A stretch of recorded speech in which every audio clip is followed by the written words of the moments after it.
Abrams, and I am the founder and CEO of AdmissionSquad, an organization that helps talented students from underrepresented backgrounds get into top New York City high schools. Today, I'm at the Bronx Library Center, and they are hosting a middle school college fair. And of course, I was invited to facilitate one of the workshops called Tips and Tricks for the SHSAT. I'm going to be delivering some valuable information to 5th, 6th, and 7th graders to help them understand how they can navigate the SHSAT exam with success. So stay tuned.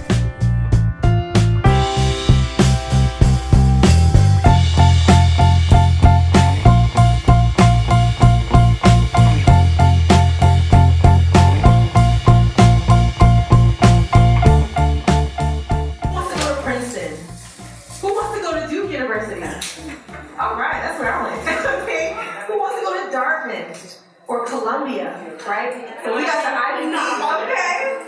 All right. So the idea is a lot of us have our hearts set on one of the elite colleges in the country, right? But the reality is you must understand that certain high schools tend to feed students into these colleges. So you want to ensure that you have access to those high schools, okay? I also most recently wrote my first book called Who Am I? An A to Z Career Guide for Teens. And the premise of that book is to make sure that you understand how to start the career readiness process in middle school and high school so that you can graduate into and secure your economic future, okay? So we can talk more about that a little bit later. I graduated from Bronx Science, as we said earlier, and you can also find me online. So a little bit about AdmissionSquad. We have 3 programs that we offer, and I'm going to show you exactly kind of how we came about these programs. The first step is the Early Start program. That program supports 5th, 6th, and 7th graders to do exceptionally well on Common Core state exams. And you'll notice, we'll talk about those tips and tricks, you need to ensure you're getting 4s on both your math and ELA state exams. Not 3s, not 2s, not 1s, okay? And the only way to do that is you have to achieve mastery on the content. So we help you all outside of school to get a very high score on your state exams.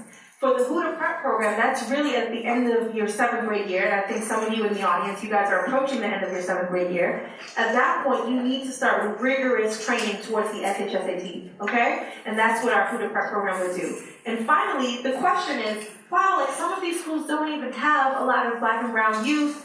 I don't feel comfortable attending one of these schools, so what we've done, we've created a program called the Excellence Amplified program, and it is basically a big brother, big sister type of situation where the upperclassmen in these top schools will reach back and support you in 9th grade. So we are making sure that you are covered from start to finish to not just get into a top high school, but of course make it through to a top college as well.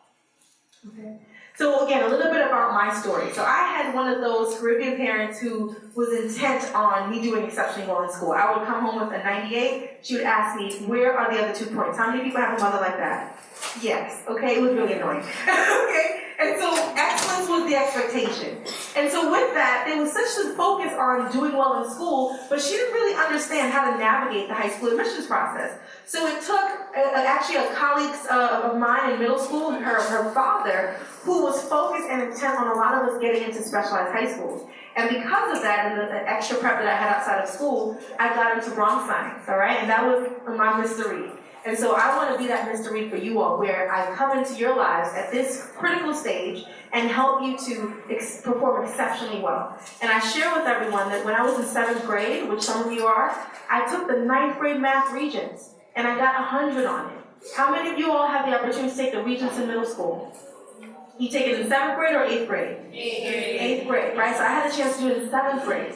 Now, if you do have a chance to do it in 8th grade, make sure you are performing exceptionally well, because that's where you get that content readiness piece where you can be accelerated. That's where the opportunity is. It's not enough to get a 65 or 75. You want to ace the exam, because now you'll go into high school with a competitive advantage, okay? So from there, I went on to go to Duke. I interned on Wall Street as an investment banker. I was a government consultant, okay? And then somewhere along the line, I was like, I want to impact the world through education. So I started AdmissionSquad, and that's where we are today, okay? And I want to make sure that you all are on track to get into one of these schools.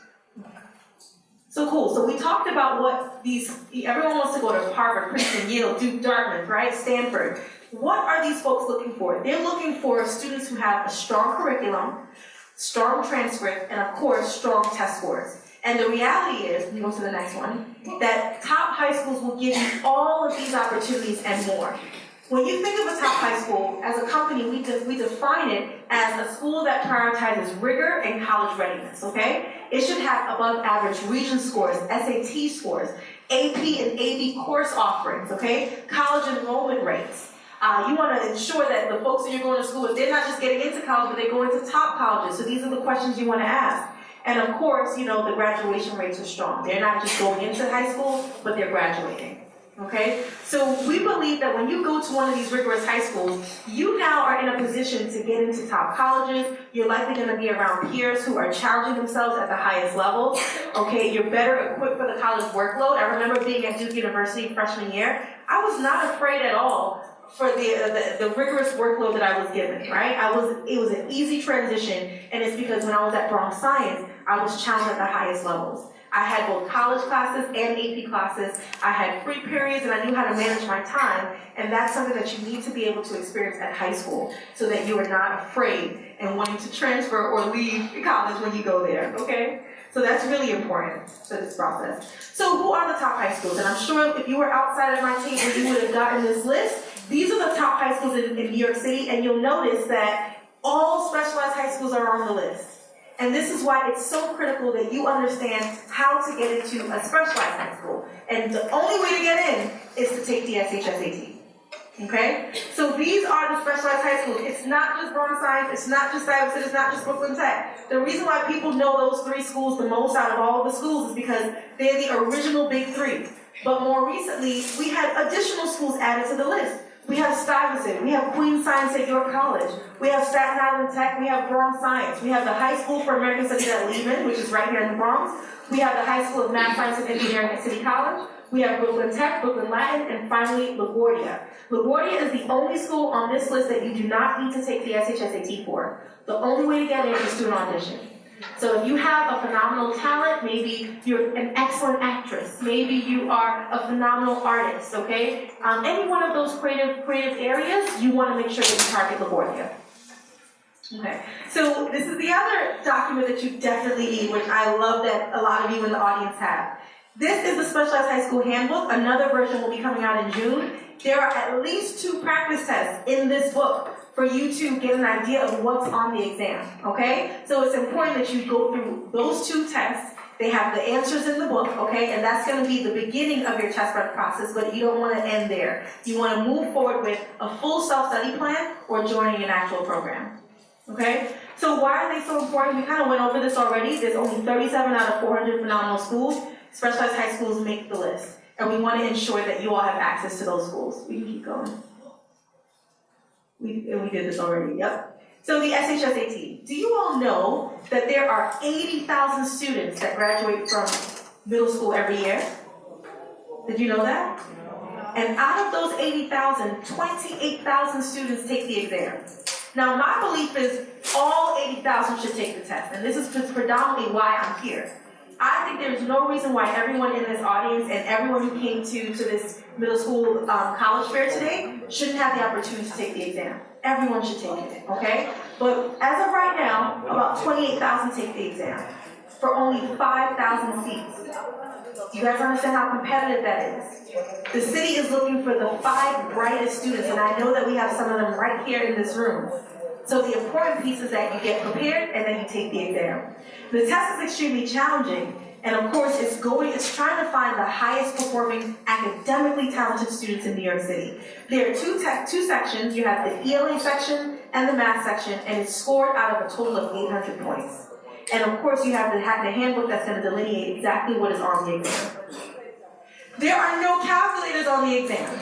Yes, I have to put this up front because when we get students in our program, the first thing that they bring to class is a calculator. And I have to tell them very quickly, there are no calculators necessary, okay? So our students, one of the first things I make them do is they memorize their perfect squares from 13 up to 25. So what is 13 squared? Does anyone know that? What is it? 169. Who knows what 18 squared is? Yeah, 324. Who knows what 25 squared is? No, 625. So these are the types of numbers that you want to get comfortable with.